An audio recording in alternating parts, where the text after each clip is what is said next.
Hello, everyone. While everyone's getting pizza, please stay in line, get pizza. Given that we're returning in person and back to our usual tradition of starting with announcements that might be relevant to the Environmental Studies Committee, or community, I'm sorry. I just wanted to begin by asking if anyone has an announcement. I do have an announcement. Thank you so much. So for anyone that hasn't seen the various flyers around campus, TCA, Tufts Climate Action, and Fridays for Future is hosting a global climate strike at Tufts tomorrow. And this is going to be from 11 a.m. to 1 p.m. on the patio of the lower campus center. And it's in coordination with about 50 to 100 various strikes in the US and over 100 in Europe and other countries around the world. So please show up, hear our demands, help us make some noise. Thank you. Thank you. Well, hell, that kind of came before my announcement. And let me say before my announcement, I really think you should all go to the global climate strike tomorrow. But if for whatever reason you cannot get out of your house and go to the strike, our friends in the Science and Technology Studies program are hosting an amazing talk tomorrow at noon online.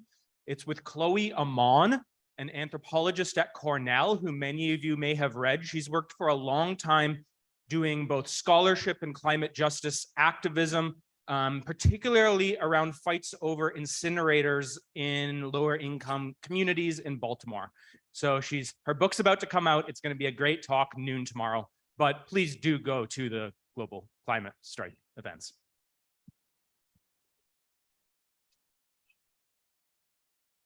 Any more announcements before we begin? Okay, well, welcome back, everyone. My name's Alex Blanchette. I teach in the Department of Anthropology, and I'm the acting director of Environmental Studies. Before I begin, I just wanted to thank the folks who very generously support this symposium, this series, Daphne Hoke Cunningham and Roland Hoke. It wouldn't be possible without their support. If this is your first time attending one of these events, we'll be passing around a sign-up sheet if you'd like to get on the mailing list. We've had an incredible start so far this year with the Reverend Mariama White-Hammond speaking on both city politics and rethinking our associations with ecology and economy. Last week, we had Ann Ward talking about climate activists and emotional management. And today's talk promises to follow right along those lines in important ways. If you're online, we will post a link to the sign-up sheet. I'd better get going because we get some amazing people here, and I confess it's actually really easy to write the introductions. You know, there's so much to say, but I actually had to cut this one down from a page single spaced. So I'm going to let today's speaker largely introduce himself. But I'll just say that Gaurab Basu does a lot of things, and I'm only going to have time to name some of them. And I wrote a script to make sure I stay on time. So he's a physician, an instructor of global health and social medicine at Harvard's medical school, an advocate for transforming our healthcare systems so that they equitably meet every single person's needs, and the founding director of the Cambridge Health Alliance Center for Health Equity, Education, and Advocacy. His recent practice and advocacy lies at the intersection of how climate change is a health equity issue. His varied efforts have been quite widely recognized. He was included on GRIS's list of the top 50 climate leaders in 2021 and was granted the Union of Concerned Scientists 2020 Science Defender Award. In recent years, he's been training physicians to advocate that better health for their patients requires a better planet. An educator of educators, he's really one of those rare people. I think in our classes, we sometimes call them system thinkers or systems practitioners, right? Who can help us really draw connections between seemingly, or at first glance, seemingly disconnected issues, expanding the scope of what counts as environmental practice, environmental concerns, and expanding the scope of what counts as responsible human medicine. So please join me in welcoming Dr. Basu.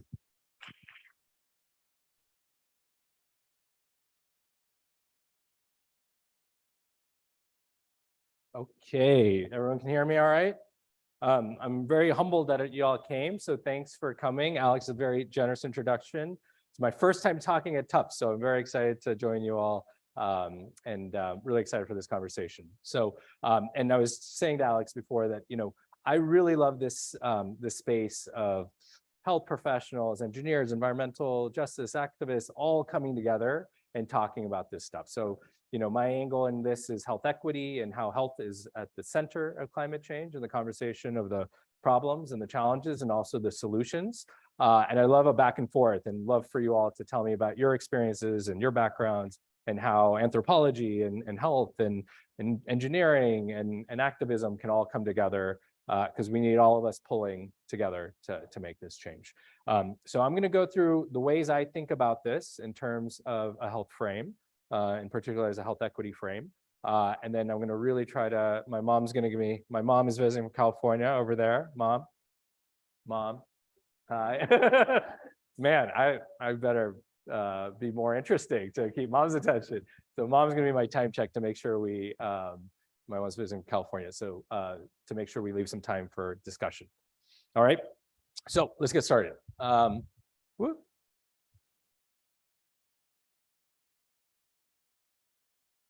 There we go. All right. So here's a little overview of how I'm thinking we can talk about this today. So give a little overview. I'm going to go quickly through this. You all probably know more about this than I do. So I'll just give a little framing, then talk, really jump in to talk about climate change and the issue of health equity, advocacy roles we could play. I'm going to give you the frames a lot of my messages are the messages I give to medical students. So I kind of want to show you what I'm like making the argument to medical students. Would love to hear how you guys react to that and its relevance to your training and backgrounds. And then sources of courage. I think that's actually a really important part of this conversation, how we continue on in this work, even though it's hard and scary.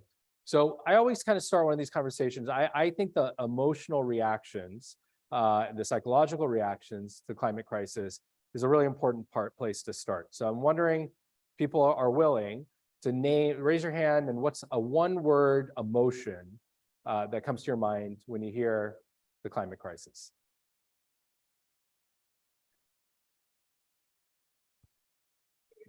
Fear. Anxiety. Yeah. Anger. It's really scary stuff, right? It's overwhelming, it's paralyzing, makes us upset because it feels like there's been systems and people and industries and profit-seeking processes that are really extracting and harming people, right? And I'll tell you my quick story of coming to this work. So my background's in global health work. I was working abroad on women and children's health in kind of rural India and Liberia, and working on kind of health equity issues. I'm a primary care doctor at a community health center, so related stuff to what my patients were facing with poverty and housing issues. So I'll be honest with you, it was only until 2018 that I had my wake up moment, my light bulb moment.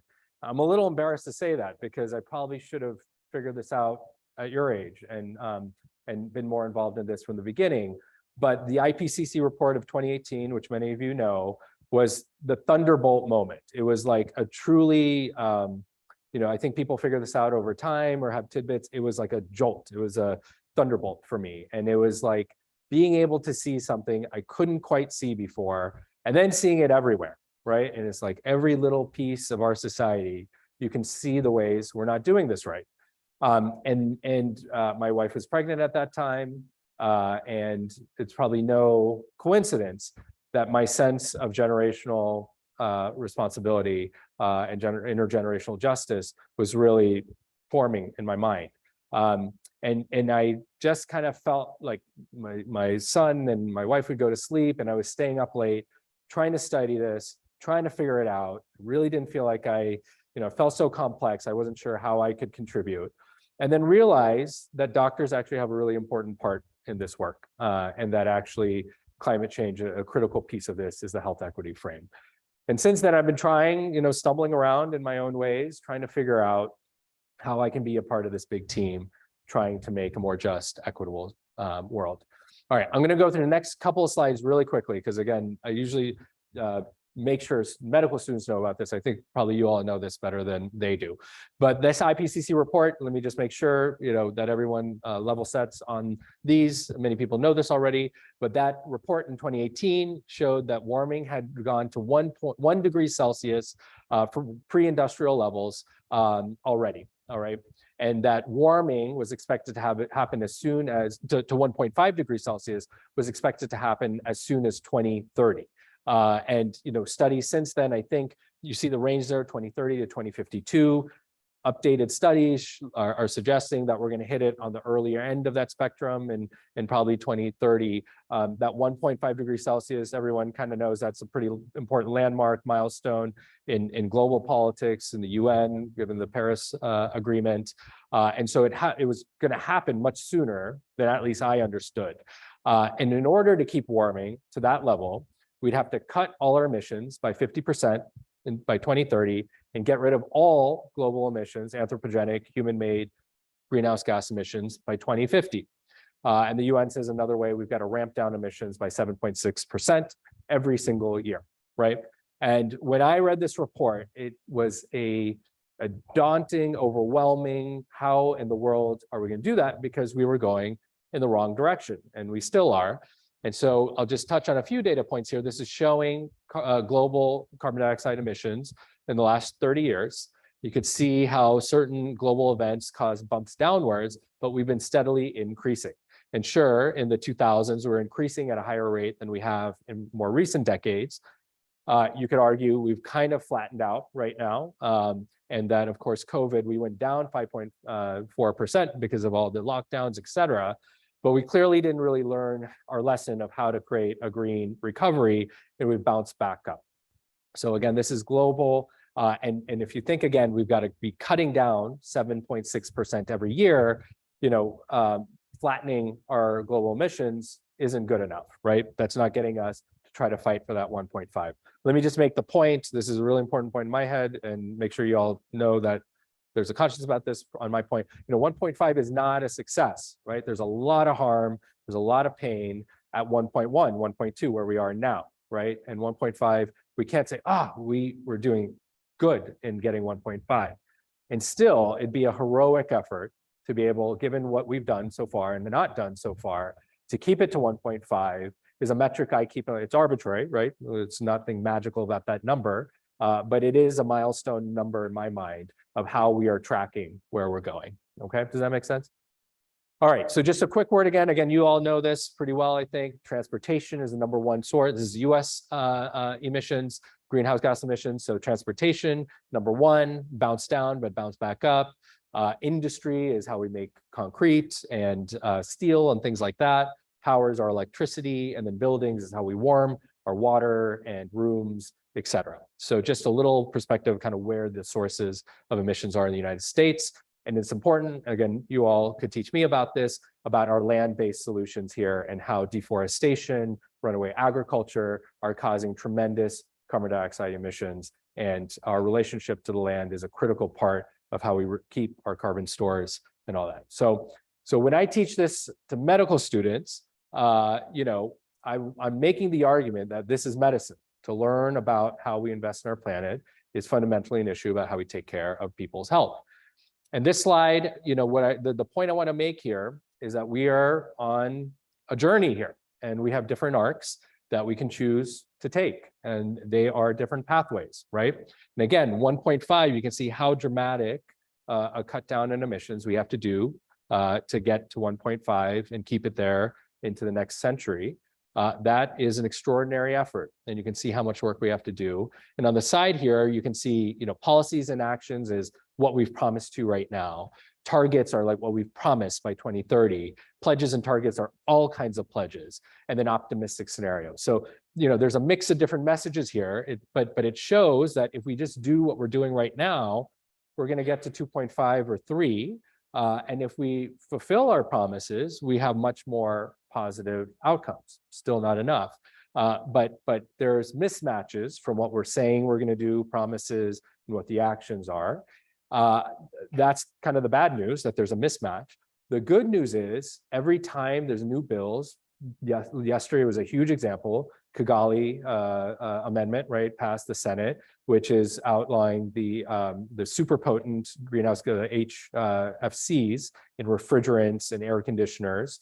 We don't think about that much, right? But that bill to cut those super potent greenhouse gas emissions by 85% cuts us down 0.5 degrees Celsius. That's what they said. So every time there's a good policy put in place, we could keep ramping this down, right? So we got to keep going as hard as we can to bring this number down as low as we can. When I started in this work, I'll be totally honest with you, 1.5 did not, I kind of said, what's the big deal of 1.5 degrees Celsius warming overall in the world?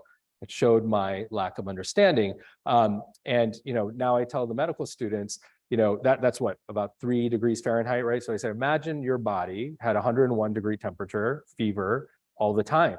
Your body couldn't sustain that, and our planet can't sustain a fever like that either. And so, I kind of think of my work as doing the translation work. Honestly, these numbers are hard to get our hand around as a society. Emissions, pollutants are hard to really understand, right?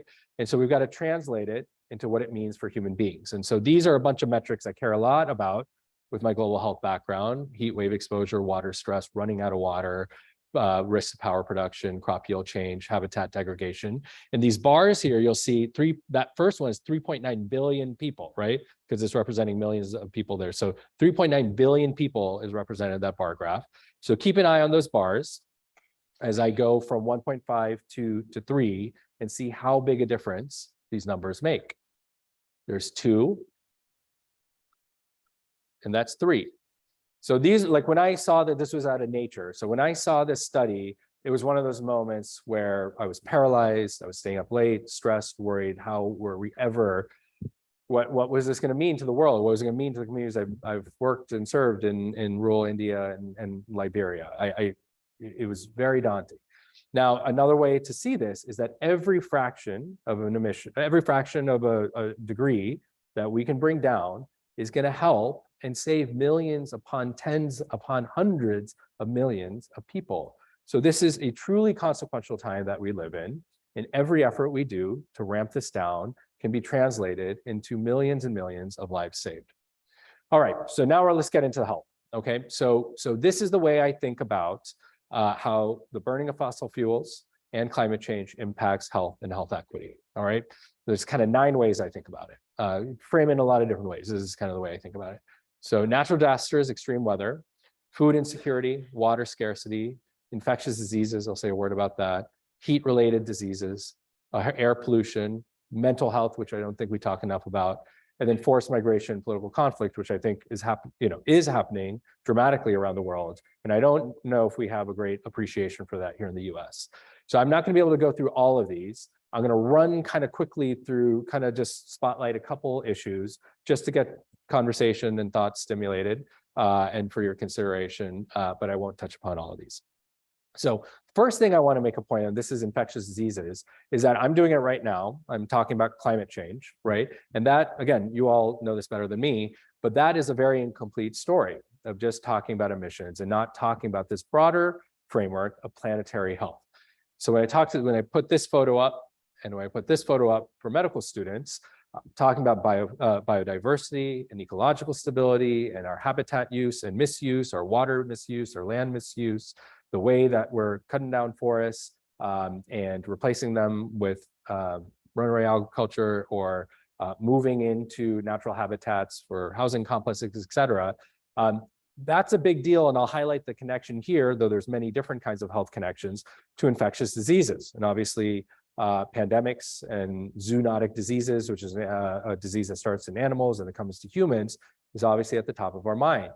And I believe that the number one way to mitigate against pandemics into the future is making sure we rewrite our relationship with nature. I was on the COVID, I was one of the clinical leads in our hospital for our COVID, saw a lot of hard stuff, very painful few years of how much suffering there's been. It's very hard to see. And while vaccines and all the stuff we're talking about and mitigating right now, we miss a huge part of the picture, There's thousands of viruses out in nature right now that if it spills over into the human population, it's going to cause a lot of big problems. There's an equilibrium, there's a stability, there's an immunity, right, in these natural spaces. The species that are there have exposure and they're okay with those viruses being around, like we will be someday with COVID, but we haven't had exposure to a lot of those viruses. And so if we cut down these forests and move into these natural spaces, we're going to come closer into those interfaces. Not to mention that species are going to be on the move. Everything's getting shaken up by the way that we are rewriting our interface with our planet. And so I just want to make the point about pandemic mitigation there. That's infectious diseases. So let me just bring another framework here. And again, kind of purposely making sure that we are embracing, putting our arms around the issue of global health here. So this is a piece I wrote with Dr. Chaudhry, who was the founder of an organization called the Child in Need Institute. When I was a medical student, I went there. So my mom's family and her parents grew up in, her grandmother grew up in rural villages in West Bengal. Okay, so I had this real motivation in my 20s to go back there and kind of learn where I came from and try to understand these communities. And this nonprofit is fantastic. They've been working decades, since the 70s, working on child nutrition, getting kids into schools, just really impressive work for decades. So Dr. Chaudhry, so the reason I bring this up is in 2020, late May, I was reading this study from the Proceedings of the National Academy of Sciences that was showing in profound climate science that is way beyond my expertise, but a very rigorous, well-respected study showing the connection between our warming oceans and super cyclones like category 5. Okay, they really showed that the increased frequency of these severe hurricanes, not all kinds of hurricanes, but severe hurricanes, was increasing because the planet was warming. So I'm reading this study, and then I remember just like looking at the news and saying, hey, there's this super cyclone coming through the Bay of Bengal. And a week later, you could see kind of when we wrote this, it just ransacked these rural villages that I had worked in for a number of years before, during medical school and public health school. And so I'm in touch with him and he's describing the scene. I can picture, because I've been there, where everything is wiped out. These, the folks are living in huts that are made out of straw and basic, basic materials. And he describes that 20 years of work has been upended. And so what happens in these communities is, you can imagine, and by the way, 2020, so folks are running to an emergency shelter, worried about getting COVID inside. There's no vaccines, worried about staying outside. What kind of choice is that for people who are trying to take care of their kids? And people aren't really thinking about these communities, right? And so it's not just the impacts of the dirty water and the lack of services, nutritional services that's happening, but it's all, kids being pulled out of school now because their families their businesses have been wiped out. They're bringing the kids back home to help them with their businesses when they're 10 years old. There goes their opportunities to get an education. So there's just cascades of impacts that I see a lot of health, interlocked in all of this. And by the way, as they rebuild, they're still on the front lines of the next one. So a year later, Cyclone Yaz barely misses the same community and wipes out Orissa, a state right to the south. And imagine having to rebuild with the understanding, look right now, right? Puerto Rico, what happened in Maria 5 years ago, Fiona now. I picture the people who have to figure out these impossible choices of how to live in their home or to be forced out of their homes. And so this is where, the forced migration and political conflict I'll bring up is that these are stressors on already very under-resourced, very oppressed areas, and the striking numbers of folks who are displaced because of this. And this is happening all the time and barely makes the news. And again, I look at that water and I think of all the GI bugs and, Campylobacter, and we can go on and on of how many health impacts there are here. All right, so now let's go a little bit more with the domestic frame, and environmental justice is important, is of course a critical frame, and structural racism. So here's my hospital. This is our emergency room. And so there was a 30-year-old patient. I'm going to tell you about a patient of mine who had just asthma, but was a pretty healthy guy, and came to the United States about 5 years ago from Central America, where he was a farmer. He is, I've written about him, and he's wanted me to tell his story. So, he really wanted me to speak about him. And he was a parent of a young child, and he was like, URI symptoms are upper respiratory. He had a cold, he was feeling cold symptoms. So young, healthy guy. So, didn't think much of it, but his family was kind of pushing him to get checked out. He had never been in a hospital system in the US, so went to our emergency room because he was feeling increased shortness of breath. When he was lying down, he felt more short of breath, orthopnea, he's having headaches and fatigue. So he wasn't understanding what was going on. It wasn't going away, it was getting a lot worse. These labs, probably you don't know what they mean, but his kidneys were in failure. They were shot, they were gone. So his kidneys no longer worked. It was an emergency situation because his electrolytes were out of whack. He was hospitalized quickly and put on emergent dialysis. So because his kidneys weren't working anymore, they connected him to a machine that filtered his blood to make it work, and his life got upended, right? He thought he was a young, healthy guy trying to make his life in the United States, and now has a horribly dangerous disease process. Usually we see this in older folks who have diabetes and blood pressure over decades. So this didn't make sense, right? He didn't have any of those conditions. And after a real detailed evaluation, we believe he had a heat-triggered kidney disease. All right, also known as Mesoamerican nephropathy or CKDU. There's a lot that still needs to be studied about this. There's questions about pesticides or other environmental exposure. My read of the literature and the research to date makes me confident. There's something called pre-renal events, which means you get so dehydrated that the blood flow to your kidneys is you're not perfusing your kidneys with enough oxygen from the blood, and so you're just getting dinged up day after day. And so he had been a farmer since he was a young kid, probably since he was 12 years old. He was out taking care of his community, growing crops, and putting his body at risk because it was so hot in El Salvador that he was, wearing clothes like this, getting really dehydrated and having no kind of worker rights, right? To make sure that he wasn't working on a very hot day or that he had breaks. He was getting hydrated enough. There was none of that. And so this, I could tell you, we could talk an hour about this patient, about access to care and xenophobia and the complexity of everything this case kind of represents about the way we take care of people. But that, I think, that's what climate change is, right? It puts a spotlight on intersecting issues that are deep, complex, unjust, and painful, right? It was, when I met this patient in primary care clinic after his hospitalization, it felt like the weight of the world was in that clinic room. Right. And to unpack that, he's actually doing okay now. He's on dialysis. He's up and down, but is a man of, that's why I enjoy being a doctor, is because in these human stories, we see the complexity and the pain of the world.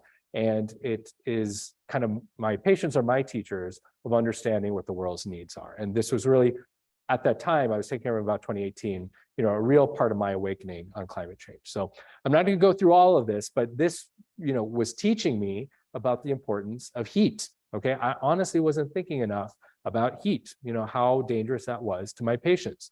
And the short of it is it impacts every part of our body. Strokes, heart attacks, renal disease, I told you, mental health. When it's really hot outside, it's not good for us. And I think folks, if you all, I don't know where you were this summer, but we saw that here this summer, right? There's a lot of heat waves, and some folks could stay inside and be protected from it, and some can't. So I thought about my patients who are factory workers and laborers outside, and do they have cooling options in their home?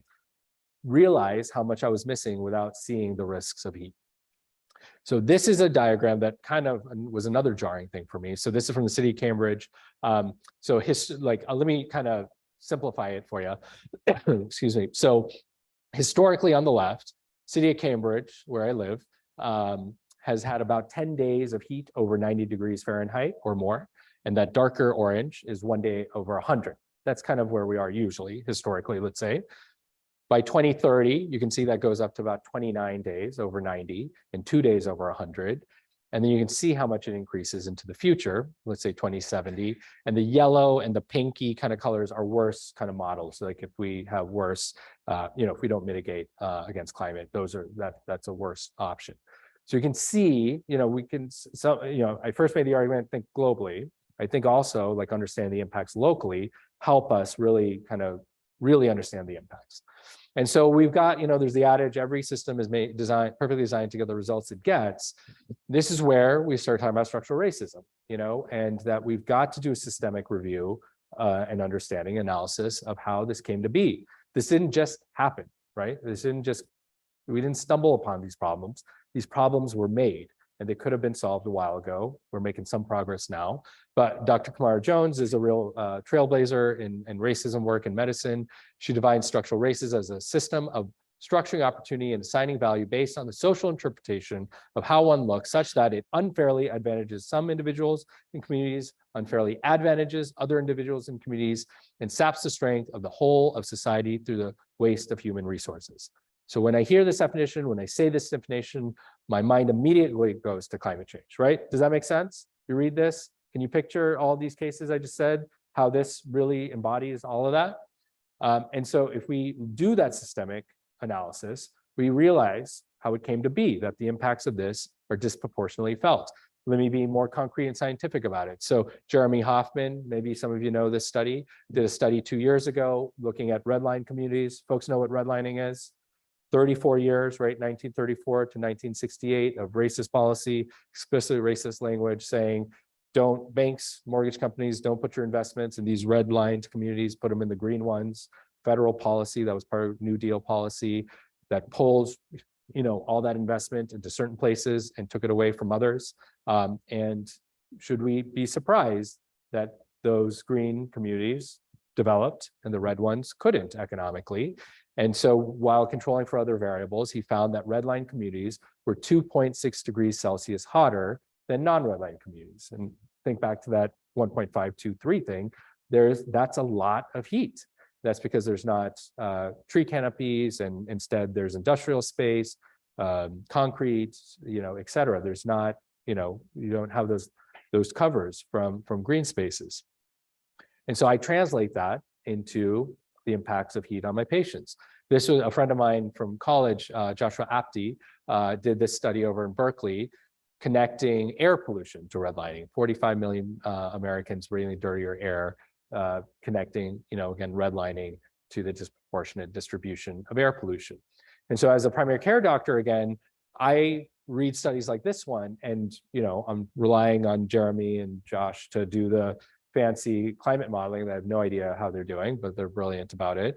But I can more immediately understand what this meta-analysis from JAMA showing the impact of air pollution and extreme heat on, correlating it with premature birth, low birth weight, and stillbirth. So this is something that should bother us, right? That this is happening, it's undignified, it's inhumane, it's unacceptable.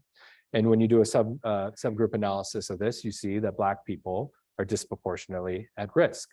And so that's a lot of stuff altogether, okay? I'll just tell you, I've come to a place, I think the time we are in the world here, we've got to embrace the bigness of the challenge. I don't think I have to tell you all, your generation is leading the charge of saying we've got to do things differently. So I know I don't have to tell you that. But COVID and climate and racism, all these big tectonic things in our society, oppressive tectonic plates, talk more about this, but I think we have got to see the connections. We've got to do the analysis to see how they come together, because that's not just feeling overwhelmed by the problems, but that's what will guide us to the solutions. Where do we act? How do we act so we solve a lot of problems at once? I just want to make a quick buzz about, I was very excited because we finally got all our gas out of our house last week. It was a lot of work, but so our gas appliances and our stove, and so we had to do all this electrical updates. But last week we got everything out and we finished this big project we've been working on.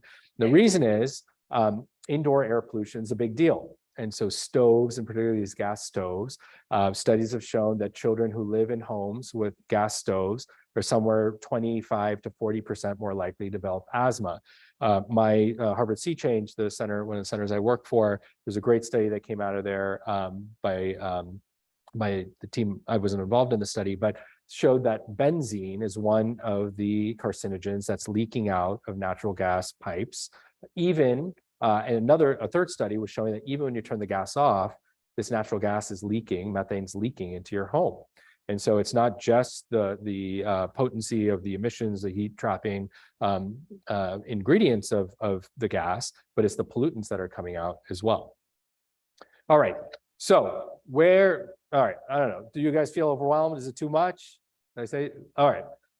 Listen, I told you, I stayed up late. I am depressed about this. I was depressed about this, but I hold it differently now.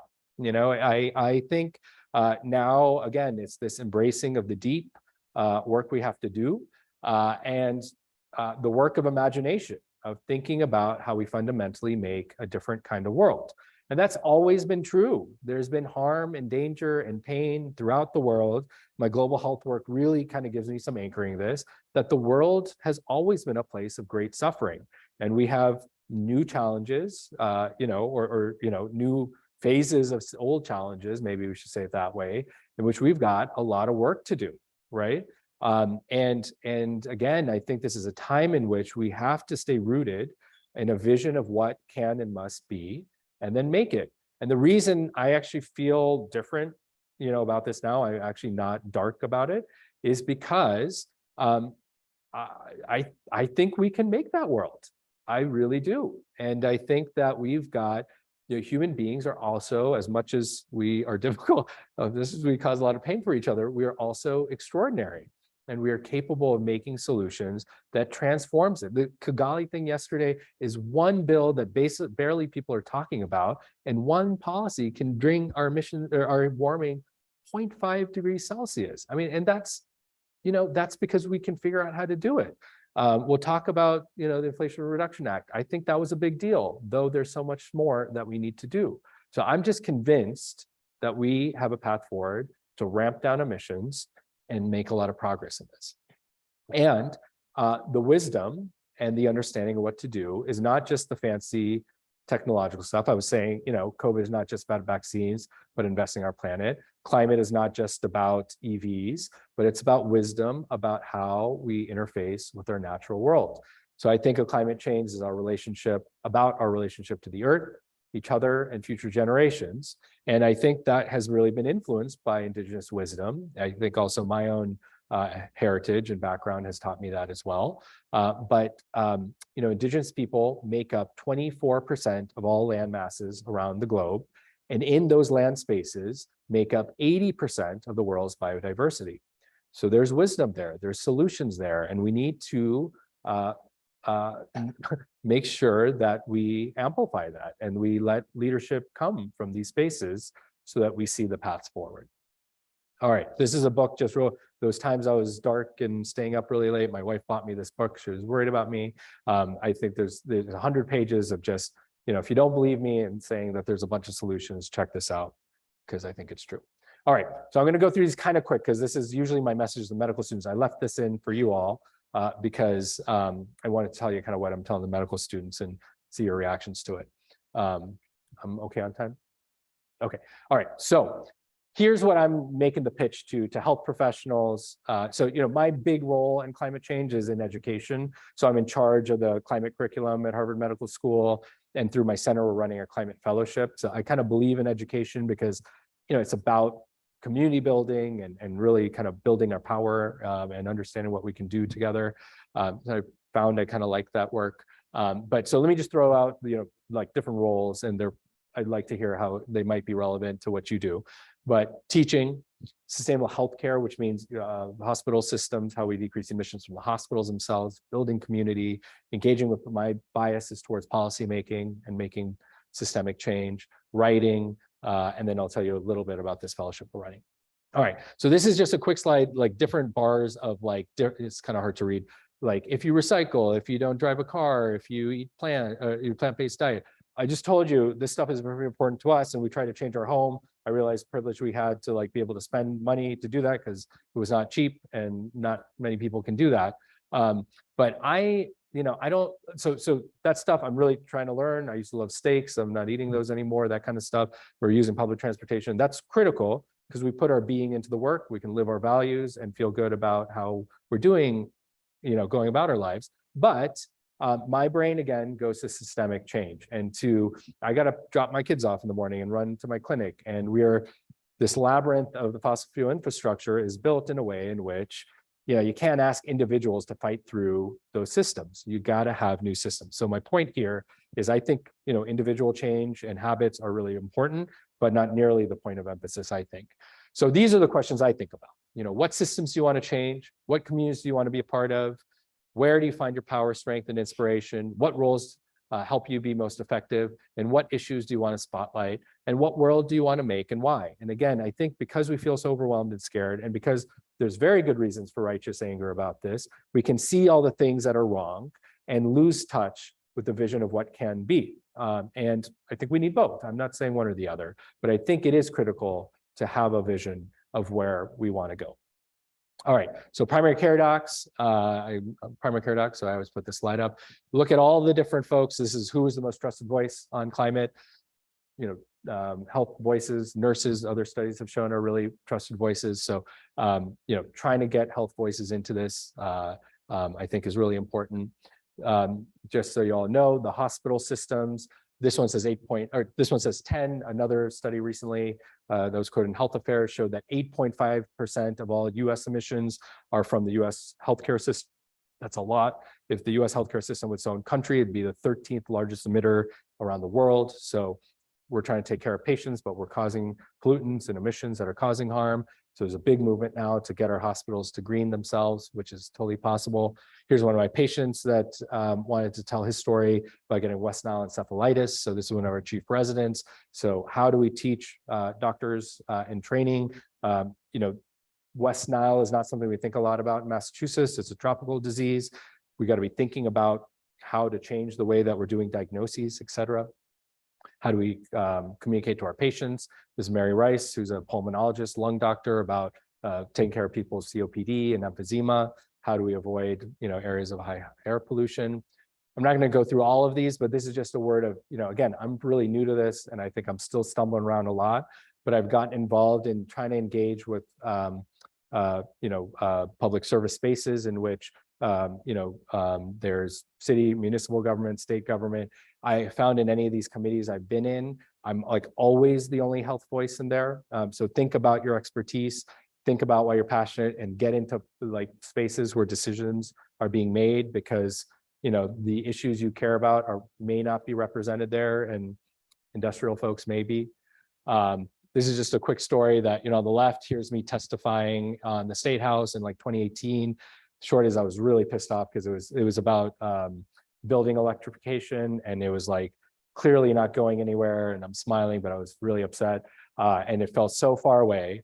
And there's interim Mayor Janey, this is probably 2021, I think, signing a big building electrification bill a couple years later. So, a couple years later, but made me realize, wow, change doesn't happen till it happens, and then it can happen really fast. All right, why am I showing you my basement? This is my basement. This is my state rep, Marjorie Decker. So before COVID, we had folks over to our basement, and we had these community climate gatherings, and we just talk about different issues. I actually became pretty emotional. People would be talking about their children and how worried they were, and we'd have a state rep or an activist come and tell us about a transportation bill or a clean energy bill and help us understand the issues better. So bringing people together, building community is critical. All right, I'm going to go very quickly on this, but and so we're having maybe I'll just say one word about it. We have a fellowship we're running where we're having health professionals around the country apply as groups of 3 all over the country. It's really cool. And they say, hey, we don't have enough tree canopies in Black communities in Chicago. And so they are working on these projects. They apply to a fellowship we're running. We've been working with Marshall Gans a lot. Do folks know Marshall Gans at the Harvard Kennedy School, who teaches about community organizing. And the fellowship is all about how to teach health professionals about community organizing. That might feel like a disconnect. For me, it doesn't at all. That health voices need to learn how to build power and tell their stories, tell their patient stories, and have these skill sets to make policy change. Here's the partners for that fellowship. All right. All right, so I am not here to tell anyone what they should feel. If you feel, I'm not here to say feel hopeful or feel despair. Everyone's entitled to their own reactions. But I just want to offer, told you a little bit about how I started this work. And now I do have sources of hope and courage. And I just want to offer that for whatever it's worth. All right. So, coal is in free fall right now. There's no question about it. And there's important conversations about just transition, making sure folks can get new jobs in a clean energy economy. But there's no question, there's no turning back, and this is falling in free fall. Look, just a couple of these. Look at the red line there, which is the drop of the cost of solar. And at the bottom, the blue, onshore wind. Look, we never could have thought clean energy could have decreased in costs over 10 years the way it has, and it'll keep going. This is EVs globally, the number of electric vehicles that are growing over the last 12 years. And then there's the federal climate bill. So I think this is a really big deal. I think it really is industrial policy that's going to really seed a clean energy economy. The studies show that it'll decrease emissions by 40% by 2030 by itself. Remember that number by 2030 get to 50. So it's a game changer, I think. And I think it's important we hold on to those. Just a word about all the state bills that are happening. California banning gas cars by 2035, Massachusetts did the same. There's a bunch of important state bills that are making a lot of progress, including, I think, in Massachusetts. While there's a lot to be done, there's a lot of good things happening at the state level. So again, I made this point already. This is, a California wildfire wiping out a senior home with the sign of COVID. And I made this point, but they're interlocking big, really critical interlocking challenges we're facing. Again, I've come to the place where doing that deep work, which is not always speedy work, right? I work with speed, I work fast, right? Like speed. I want to get this done urgently, but deep work is also really important. And that transformative work takes time sometimes. And that's where I see that transformative work in the youth movement and the rallies that have totally changed the conversation about climate. And this is where we are. So this is a Rhodium Group study on US emissions. You can see how we're bumbling around here, kind of going up and down over time. Here we are in about 2030. And that light blue is where we need to be to fulfill our Paris agreements of decrease by 50% by 2030, all right? And for all the mistakes we've made, I look at this graph and I can't think how we can't do that. And again, that's not enough and no question, but to get to 50%, that's the work to be done. And so I think of Dr. King's words that the arc of more universe is long, but it bends towards justice. All of us in this room and so many people around the world are grabbing this arc, yanking it down. We need each other. We need our expertise. We need our passion. We need all our voices at the table. And together, I think we can make profound progress. And this is, I think climate change is fundamentally about our interconnectedness and our common humanity and taking care of each other. And so I hold on to that and see my kids every day and know we got to do it. And so anyway, that's where I am and with all this, and look forward to talking to you all.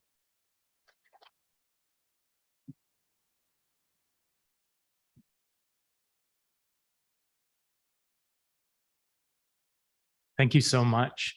Do we have any questions? And while people are gathering some thoughts, I can start. It was a fantastic talk. And, I think you pretty much did answer the question I'm going to ask across a couple of slides, but I want to ask it very directly. It's very clear to me how climate change or environmental pollution affects human health. But I wanted to ask, what might physicians specifically be able to contribute to the climate justice or climate movement? What in your wildest dreams or ideals, what specially can physicians perhaps apply? Yeah, in medicine, doctors do so many different things. My message to doctors is keep doing the thing you love doing. It might be research, it might be clinical care, it might be, doing advocacy work. It's apply the climate lens to everything you're doing. Like while we're making this 4-year curriculum at Harvard Medical School, thing is we go to the infectious disease class, we go to the respiratory class, there's content everywhere, and so I have my own vision of what I'd love doctors to be doing, and that's probably policy oriented, to get into these kind of spaces where policy is being made and to make sure, the health impacts are being spoken up for. So that's, if you ask me, hey, what's your wish? That's probably my wish, is that we run for office more, that we're in these policy decision spaces, because I still am just so biased that good policy can make big change. But that's how I'm oriented, and I don't want to pull people away from their passions. I think it's be passionate about what you are, but if we're going to do this, like, everyone's got to chip in to climate solution, right? Whatever, my next door neighbor is a cardiologist, and he's a big researcher in heart failure. And so I'm pushing him, saying, hey, did you realize that air pollution's impact on the heart, And so if you can get everyone to tug a little bit on their thing, and so that's all in medicine, but for all of you too, right? I mean, you all are homed in this work, but when you're talking to your friends also, I think it's like, whatever it is you care about, like, speak up about the climate lens on that. Thank you so much it was so inspiring to see you so passionate about something you care about. My question was also mentioned in passing through your talk, and I think it tags along Alex's question, and it's about talking climate change with your patients. Yeah. Do you do it? Do you see any value in it? You kind of implied it's a touchy subject. Can you comment on that? Yeah, I have a lot of, I'll say a trickle of a couple of different thoughts. This often comes up. So the truth is, in the clinic room, you all have seen it when you've gone to your own primary care doctor. It's hectic, people are rushed, it's really busy, right? We're running behind schedule and all that. And so, so that is true. And we always have to kind of make sure we're taking care of the issues that patients are bringing up. And it's often hard to kind of make sure you're bringing in those climate messages, but there's tons of opportunities to do that. And again, if we have an understanding of the public health risks that climate change poses, it's having an active readiness to bring forth, hey, it's summertime, mosquitoes are becoming a bigger issue here. Here's how you protect yourself. A heat wave is coming. Do you have a plan if it gets too hot? So I think it's really customized based on the patient. The things I think most immediately about, and actually, so the reason I'm kind of futzing around here is I actually think the biggest thing the clinical intervention can be is that our clinical teams respond in a proactive way. So for example, I get a big list every week of my patients who have hemoglobin A1Cs, which is a diabetes screen, right? People who have bad diabetes and haven't been into the clinic in a long time. I get a list of those patients, and I sit with the nurse and the medical assistant and say, call this patient in so we get new labs and make sure they're taking their medicines and that kind of thing, right? Like, you need that proactive, get them in here stuff, right? But I think that's the way that clinics are most effective. What does that mean for climate? Is that if there's a heat wave coming, we had many of them, we could pretty easily make a list of patients that I'd be worried about. People who have heart disease, people who have bad diabetes, respiratory disease, babies, elderly. And if I went through my list of hundreds of patients, I could check mark them. And we know when heat waves are coming, and we could have a team of nurses calling out to them and saying, hey, do you have, I don't talk about air conditioners anymore, heat pumps are much more energy efficient, as many of you know, but do you have a way of cooling your home? If you don't, do you know where your cooling center is? We're especially worried about you pregnant, patients. Should they be going on 3 buses to come to a routine checkup with me when it's like, maybe we should call them and say, hey, don't come in today. We do that when it snows a lot, right? But we don't think about that with some of these heat related things. So there's a little bit of like how the cogs of a hospital system can be doing this public health work of saying, hey, we're worried about these folks. Let's create, protection as much as we can.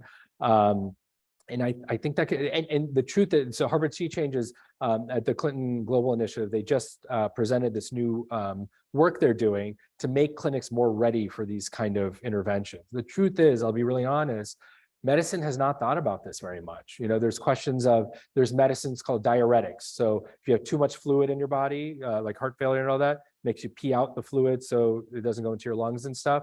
If it's really hot, I told you about my patient, you get dehydrated. Should the dose be changing? Like, there's a lot it feels a little paralyzing because we haven't done those kind of studies of like during a heat wave, maybe you should take half a dose, you know, those kind of things, but actually could send people into the hospital instead. So, so I'm conscious that climate change has political implications, and you know, again, made my argument of, you know, my argument of, you know, how we have to think systemically about it, but we can't shy away. And COVID is a great, you know, case study, right? Like it's gotten politicized, but you need smart health messengers for these public health issues to break through some of this polarization and put health to the forefront.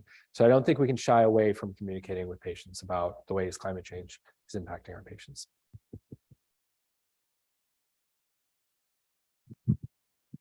One more question in person, then we have a couple questions online. Thank you. I really enjoyed how you talked about how to make it relevant in like when you've already had a career or a job, and to like incorporate that into every aspect. And I'm curious, as someone who has no idea what I'm going to do with my life, but I want to do something that is like, I'm trying to maximize my impact and especially relevant to climate change. Do you have any suggestions for like picking a career or something to focus on to maximize impact? Yeah, there's so many things, you know, I mean, you know, I mean, the truth is there's just so many needs, you know, but I am oriented to get, so I don't know if I'm able to make a pitch to you about a specific discipline. We need engineers, we need, you know, forestry, we need doctors, we need, you know, all of this. But again, what I would orient to is this real lens of like, how can we build community and build power, you know? And I think, you know, my context of medicine, like we don't talk about that stuff very much, right? Of like, why is it that our patients, I work nearby at Somerville, in East Somerville, like why are our patients having to deal with all these issues and folks on the other side of the town don't, right? And there's got to be a real analysis of that stuff, of who has power and who doesn't and why, and to really interrogate that stuff. And so when I see climate scientists and engineers like speaking up about that stuff, I mean, that's pretty potent, you know? And so, you know, maybe I'd make an argument that having some kind of like skill set is useful, you know, whether someone's a statistician or a, you know, if there's some kind of skill set that, you know, you're able to like study this and explain it from a certain lens, I think that can sometimes be helpful.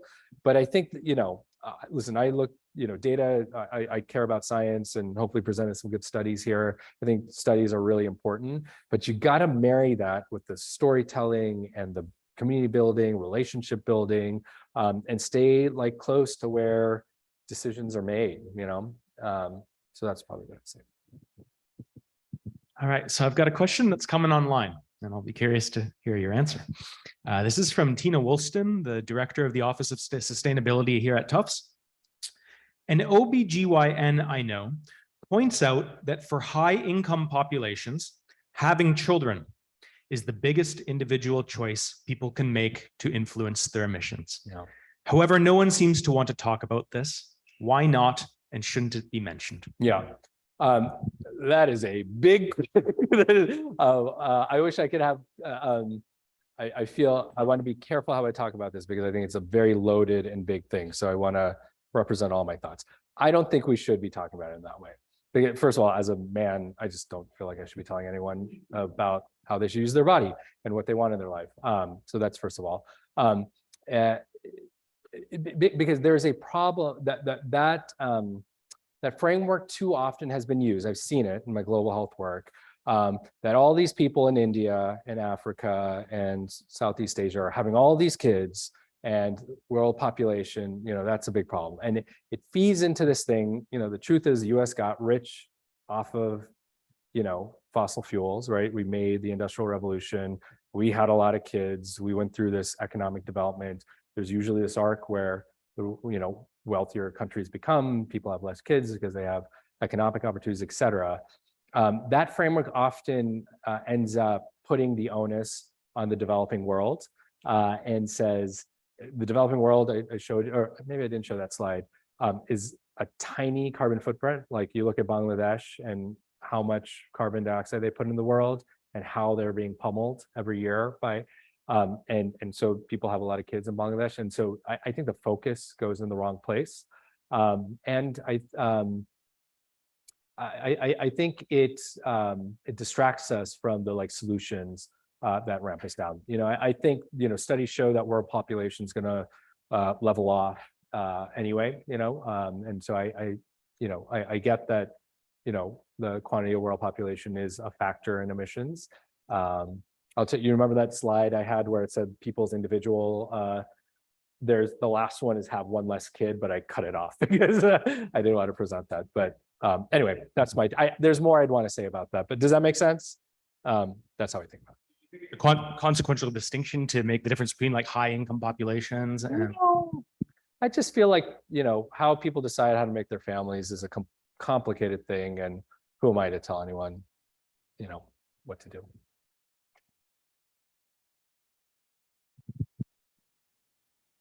Thank you. Hi, my name is Bea Arneson. I'm a program director at the World Peace Foundation. And I just have first of all, I really appreciate your commentary on addressing these things systemically. And I'm wondering, I think it's very curious that there's not a lot of commentary on the intersections between militarism and climate change, especially as it relates to public health. And I'm wondering, what is your community or what is like the community, public health community in general, kind of talking about or speaking to the intersections of militarism and climate change? Yeah. Honest, and you identify, I didn't talk about that, and I don't know much of, I know that military activity increases emissions a lot. And, if you look at defense budgets and how much we're spending and how much we're growing a lot of this, I personally don't, I've seen, metrics of how much emission come out. So you're absolutely right. I would just say that you're right, that there's not enough conversation about it. And it's really, I would say that, and, I probably didn't touch upon economics, capitalism, and our choice of economic processes. So I would just say that I agree with you. There's not enough conversation needs to be. It's this, time is now to talk, what is happening in Ukraine and, the complex global, energy crisis that's coming out of that opens up a bunch of questions to your point, but yeah. Please join me in thanking Dr. Basu for a great talk.